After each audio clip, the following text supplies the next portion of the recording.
25 years ago in Humboldt, Nebraska, Brandon Tina was murdered after some of his friends realized he was transgender. Today is Transgender Day of Remembrance, and it's a day to remember people like Brandon who were killed because of the gender they identified with.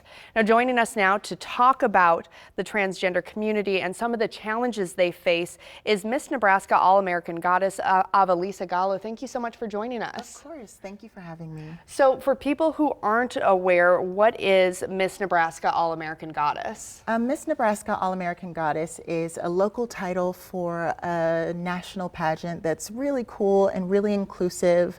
It's an LGBTQ type of pageant where you're judged on talent and gown and things like that, but it's a really amazing system that was founded in 2012. And you've had a really unique journey. Can you share a little bit on your story? Yeah, so I did the every child thing where you go to school and then you start to find out who you are. I always knew who I was, but I just kind of hid it because it made other people uncomfortable. I went into the military after a couple of years of college, and then after college, went straight into the military and then had this decision that I needed to make about who I wanted to be.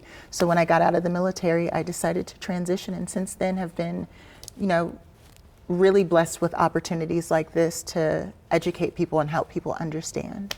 Why is education so important? I think it's because the problem that so many people have is that they don't understand and they don't know. And when you don't know how things are offensive, and you don't know how things lead to hatred that leads to things like today, the Transgender Day of Remembrance for the people that have been murdered.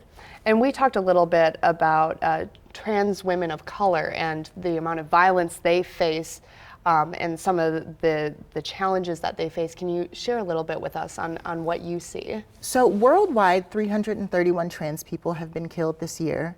30 of those people were here in America, and the majority of those were trans women, specifically Black trans women.